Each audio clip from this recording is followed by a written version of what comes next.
So graphing sine and cosine functions, yesterday we looked at how to graph vertical and horizontal stretches and compressions for the graph of sine and cosine. Today we're going to look at what's called the phase shift and the vertical shift. And those all relate back to stuff that you did in Algebra 2 with transformations of functions. Now in your pre-calc book, they give you these formulas right here, because that's how the equation's presented. We have a number times x and a plus sign or a minus sign. That number itself is not your phase shift. It's not your left or right. If you see this, what do we have to do first to get that phase shift? Factor out b. And then we would actually see the b by itself and the shift left or right. We would see this in terms of transformations that you did in Algebra 2. I prefer to graph it this way, but some people prefer to follow the formulas the book gives, which is using this way. So we're going to talk about both. Does anyone remember from yesterday where the amplitude comes from regardless of what you have? A, right? A is the lead coefficient in front of the trig function, whether it's sine, cosine, or tangent. So A is the amplitude. How do I calculate the period for cosine and sine? Period is 2 pi over b. So the formulas I'm writing right now work whether you're looking at the top equations or this equation. I'm going to give you the same thing. If the period's 2 pi over b, the frequency has to be b over 2 pi.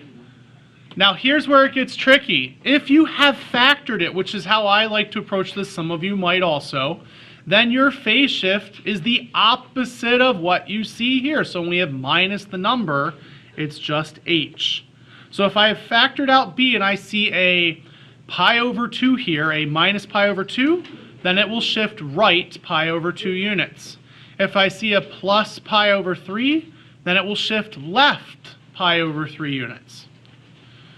Our vertical shift, oh, I have to talk about the other formula. If it's the other formula, they haven't factored out b yet, so we have to divide by that value. We'll have to do the opposite of c divided by the absolute value of b. So if you're a person who's like, when I read the book or look at the book, it makes more sense, that's the formula you're going to use instead of factoring out b.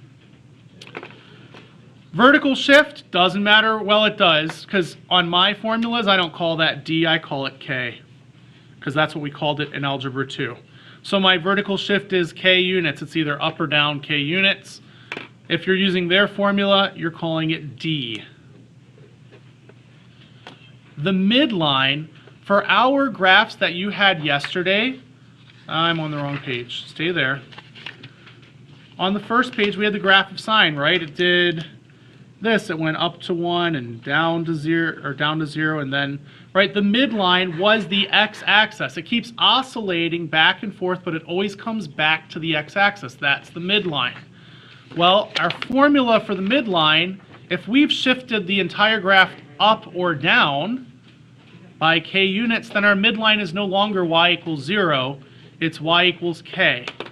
If we've shifted our midline up or down by d units, instead of it being y equals 0, it's y equals d. So we're going to keep this in mind as we graph today. We already know how to find the amplitude, period, and frequency. We'll still have to do that. But we're adding what's called the phase shift, the translation left or right, and the vertical shift of up or down. All right, so our phase shift, I think raise your hand if you prefer A, B, C, and D.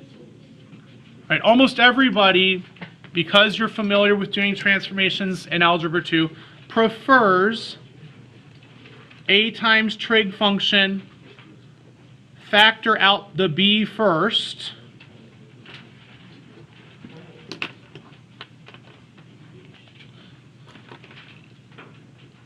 and then we can look at this. And so our phase shift will be h. It's the opposite of what we see here. So if I see a phase shift, if I see x plus pi over 2, then that actually means that this whole graph is going to go left pi over 2 units. So I'm going to take my x coordinate and subtract pi over 2. Whereas if if it were looking like x minus pi over 3, then I would have to know that that's going to go right pi over 3 units. It's counterintuitive. B and h are counterintuitive to what we see in the equation. That would make the x coordinate, I would have to take and add pi over 3 to the x coordinate. It'll look different in the equation than what I actually do. All right, so let's take a look at the example 3. I'm thinking you all should be able to find the amplitude, the period, the frequency, and maybe the phase shift, but at least those three because we did those yesterday. So go ahead and take a second to calculate the amplitude, period, and frequency. 1. The amplitude is still 1, yes. There is no number in front of the trig function, so through multiplication we have the hidden 1. A is 1, so their amplitude is 1. B is 1/2, that's x on top, so 1x over 2 or 1/2 x, which means that my period is 2 pi over 1/2. Well, to divide by 1/2, what do I actually do? Multiply by the reciprocal 2 over 1, giving me 4 pi. To get the frequency, I just do the reciprocal value of 4 pi. Before I can start thinking about graphing this or even finding the phase shift, since we prefer to think of it this way, we need to factor out b. So we're going to rewrite this as cosine of 1/2, and then we have to figure out what goes in the parentheses. Well, x, right, because 1/2 times x, and there's a plus sign. We didn't factor out a negative, so it's still a plus sign. If I'm dividing pi over 4 by 1/2, what am I actually doing? Multiplying it by 2. So if I multiply pi over 4 times 2 over 1 gets me 2 pi over 4, which is pi over 2. Now there's a way to double check to make sure I didn't screw that up. Distribute the 1/2, I would get 1/2 x. Yep, that's good. 1/2 times pi over 2 is 1 pi over 4, which is what I have there. So I know that I divided by 1/2 correctly, or factored out the 1/2 correctly. So what this means is that, do we have any vertical changes here at all? It's not being vertically stretched or compressed. It's not being shifted up or down. Everything that's happening is happening horizontally.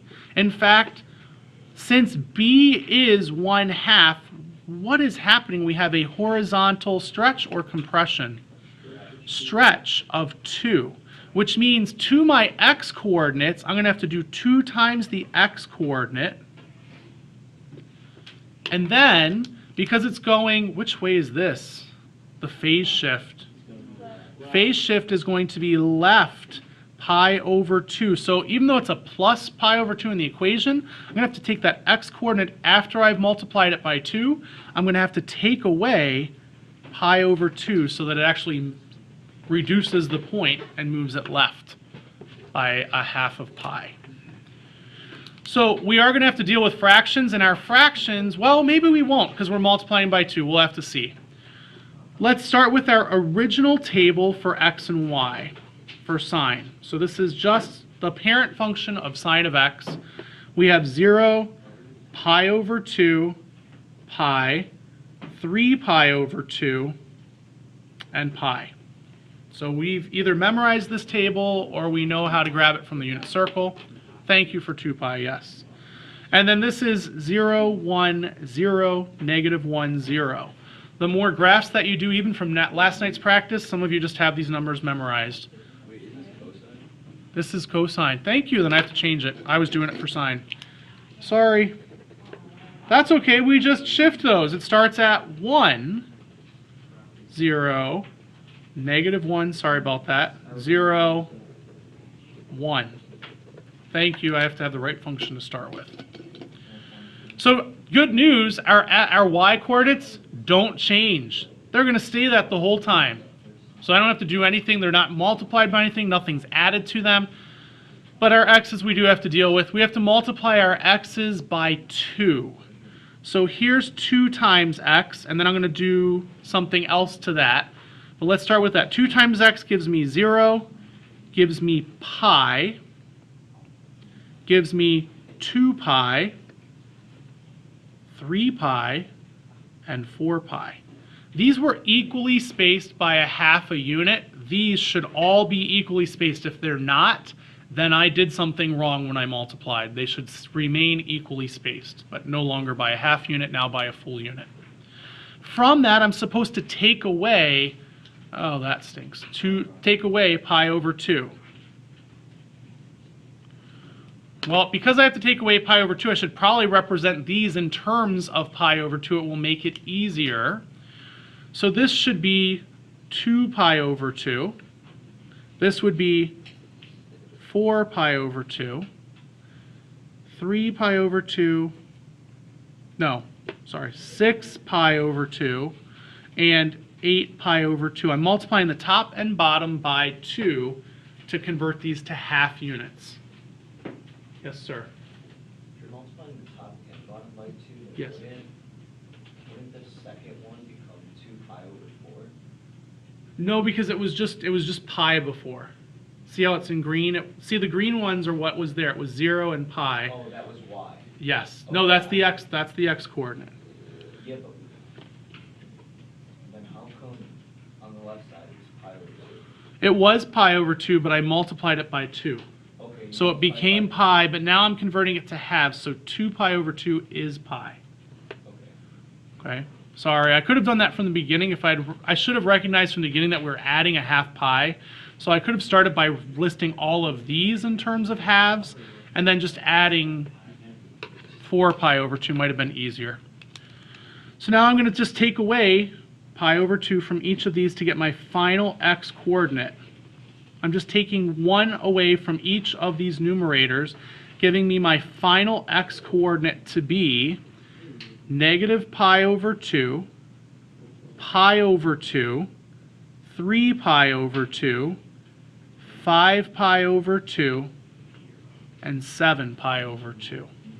Just taking 1 away from each numerator. These should equally be spaced. This should be equally spaced. That's 0, 1, so that's 2, 2, 3, that's 2, 4, 5, 6, 7. They're all 2 pi over 2 units away. So they're still equally spaced. I did it right. This is my final x. Y did not change. So if I want, I can draw another table over here to have my y next to it. How did I do that? I multiplied by the horizontal stretch of 2, horizontal stretch of 2, and I subtracted pi over 2. So now I'm going to scale my axis in terms of halves. I'm going up to 7 pi over 2, but just to make it easier, I'm going to make this 8 pi over 2, because half of that is 4 pi over 2. That makes that a little easier, because that makes this 2 pi over 2 and this 6 pi over 2. And I can do the single tick marks in between. I'll have to scale the other side of the axis also, because I have to do, it says to graph 2 periods of it.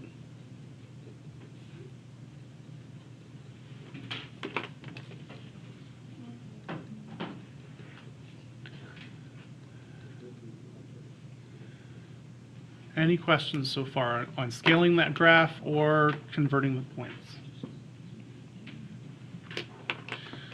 All right, so we're ready to graph. We're going to plot negative pi over 2, which is here. All right, it's back 1 unit on our graph. 1.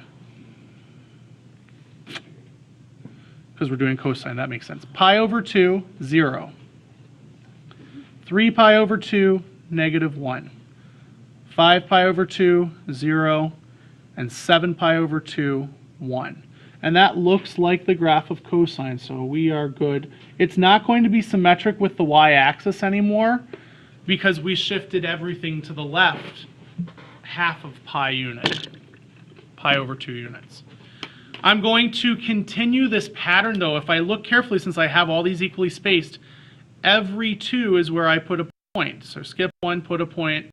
Skip 1, put a point, skip 1, put a point. Right now we're at the peak, so I have to come down to 0. Skip 1, put a point. Then I have to go skip 1 and put a point at negative 1. Skip 1, put a point back at 0. Did I skip one? I don't think I did. No, I did not. It goes right here. And then skip 1, put a point, so we got negative 9 pi over 2 back at 1. So I'm just following the oscillation, the pattern of oscillation to generate another one. And I have all my units equally spaced, so it's pretty easy to do that. If you don't want to do it that way, and you'd rather make a table, then you also need to start with negative pi over 2, negative pi, negative 3 pi over 2, and negative 2 pi. Get those values off the unit circle and perform all the transformations to them as well. Any questions on that graph? All right. Take a second to state to go ahead and factor this if you can. I want you to state the amplitude, the period, the frequency, and the phase shift. Okay, so everyone should have an amplitude of 3. Since B was 2, you should have a period of pi, so it's going to be shorter than it was before because everything's been compressed by 1/2. Frequency is 1 over pi. And our phase shift, if you factored correctly, in order to divide by 2, you're really multiplying this by 1/2. So if I distribute it back in, it would be 2 pi over 6, which would reduce to pi over 3. So this is negative pi over 2, which means the phase shift is right pi over 6. Any questions on finding those values or that equation?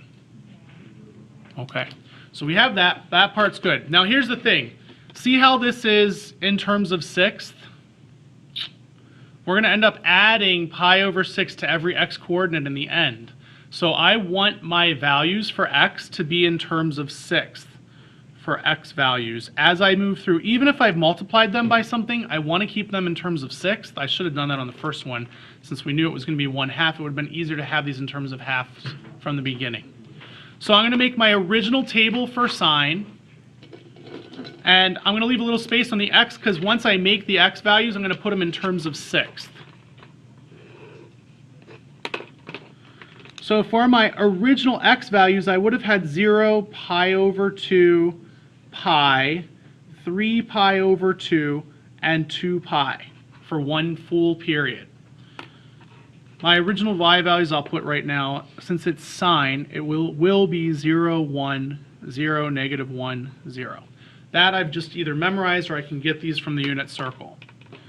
But now that I know that in the end I'm going to have to add pi over 6, I want these in terms of sixth. So this is still 0, but I'd have to multiply that by 3 on bottom. So this becomes 3 pi over 6, the equivalent of 1/2. Let me zoom in so you can see that a little bit better. I'd have to multiply this bottom by 6, so this becomes 6 pi over 6. I have to multiply this bottom by 3, this becomes 9 pi over 6. It should reduce back to what I started with. I have to multiply this bottom by 6, this becomes 12 pi over 6. Questions on where those came from? Yeah. If you're dividing the 2 out, wouldn't you multiply by the reciprocal? Yes, which is why I multiplied this by 1/2. And it gave me... Now, when I do my x, yes, I am going to be multiplying by 1/2. It's going to become, you'll see it, it's going to do more. We're going to get there in a second, but I just started with this for now. So if you predict that and you know that, then Christina, you can do that right now. Okay? If you did it that way, it's okay. I just did it wrong. Okay. So no, I don't think you did. I think what you're saying is absolutely right. We're going to be changing the denominator one more time, unfortunately. So here's our original y values. That's for sine. Notice these are still equally spaced apart. Before they were half a unit apart. Now they're still a half unit apart, but it's in terms of 6. So they're 3/6 apart every time. Still a half unit apart. That's before we do any transformations. Our transformations, what does this 2 signify? A horizontal compression of 1/2. So Christina, you are right. We're going to be multiplying these by 1/2. We're going to be doing 1/2 times our x, which means, oh crud, it's going to change again. But that's okay. When I do that, that gives me 0, 3 pi over, I'm only multiplying the denominators. So basically all the denominators are becoming 12. That's all. Same numerators, it's just over 12, because the numerator is multiplied by 1. Now, I have to do more, though. Because this is shifting right pi over 6, I'm supposed to be adding pi over 6. But these are no longer in terms of sixth. How many of you feel like converting it to terms of sixth? No, see. Yeah, no, we're not going to do that because I can't with the 9 and the 3. It's not going to work. So instead of adding pi over 6, what could I add that's equivalent? 2 pi over 12. So I'm going to keep it in terms of twelfths. I'm going to add 2 pi over 12 to each of these, which means I'm just changing the numerator by increasing it by 2. So my final x-coordinate is going to be 2 pi, and I'm going to leave it like that. I'm not going to reduce it because it's going to make it easier to graph. 2 pi over 12, 5 pi over 12, 8 pi over 12, 11 pi over 12, and 14 pi over 12. Again, they should be equally spaced. 3, 3, 3, 3. Yes, they're all 3 pi over 12 spaced. So we have done the x's correctly. They're still equally spaced. Questions on where those numbers came from? All right, so that's our final x-coordinate. I'm trying not to get into the graph too much, sorry. And we need a new y-coordinate too because something did happen to the y. What happened to it? It got a vertical stretch of 3. It's no longer an amplitude of 1 where the maximum and min are 1 and negative 1. I have to multiply all those values by 3. So 0, 3, 0, negative 3. Why am I writing 1? 0. These are my new points. You're like, man, the graph of cosines or sines looking a lot better before we do all this stuff to it. So now that I have my new points, I need to scale my axis. And I can't get rid of twelfths, because if I do, then they're not as easy to graph. So I need to keep it in terms of twelfths. So I will make this 12 pi over 12, because I still have a little room to the right to get the 14. If that's 12, then this has to be 6 pi over 12. What does that make halfway marks between those? 3 pi over 12 and 9 pi over 12.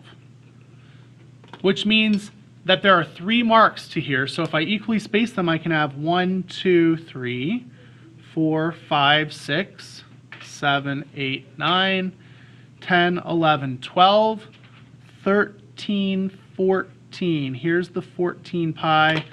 If I want, I can do this equally spaced, like those are. That's my 15 pi over 12. Why am I doing in that? 15 pi over 12. Yes, sir. So I'm confused on the part where you, after you, I get where you got like 3 pi over 12, 6 pi over 12, where you converted it and then multiplied it by 1/2 or divided by 2. Yes. Where do you get the like 2 pi over 12 after that? So the phase shift was that I'm moving everything to the right pi over 6 units.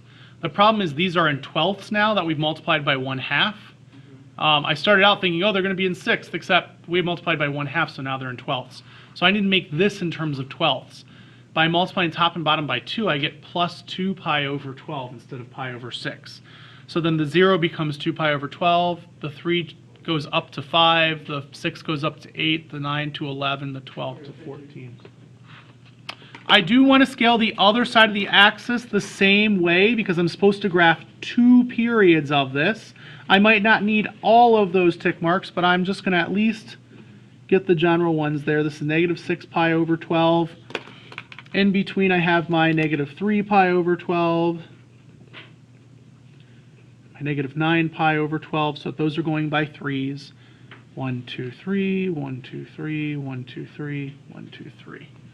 So I've got my x-axis scaled. My y-axis doesn't need to be rescaled because I already have the numbers on there that I need. Now we're ready to graph. We're going to start at 2 pi over 12. And that has a height of 0. 5 pi over 12 goes up to 3. 8 pi over 12 comes back to 0.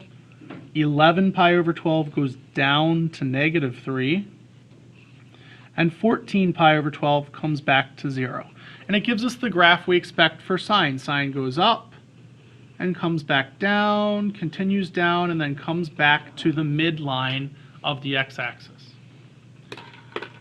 Since we've equally spaced this and left them in terms of the same denominator, it makes it much easier to reflect across here. This is coming down, so it's like starting here is the new period starting here. I have to go down to -3, but I have to do that back 1, 2, 3 units, and then 1, 2, 3, every 3 units. So 1, 2, 3, that's going to be here at negative pi over 12. 1, 2, 3, that's going to be here. 1, 2, 3 came back up to 3, and 1, 2, 3 comes back down to 0. Repeating the cycle of the oscillation every 3 units. If you don't like doing it that way, that's okay, but then you'll need to not just include 0 to 2 pi as you make your table, but also 0 to negative 2 pi as you generate all your values, if you'd feel more secure doing it that way. Questions on that? All right, now we get to talk about the vertical shift, which we already know is, right, going up k. So that's k. You're either going, if it's plus 10, you're going up 10. If it's minus 10, you're going down 10. Or in the book, they call it d. That's fine, it works too. The midline would have been the x-axis. When we haven't shifted up or down, it's oscillating and always returning back to that for sine. Our midline will now be y equals the vertical shift, because the x-axis, that midline was at the x-axis, it also shifts up or down by the same number of units. I think that you all should be able to easily find the amplitude and the period and the frequency for this function.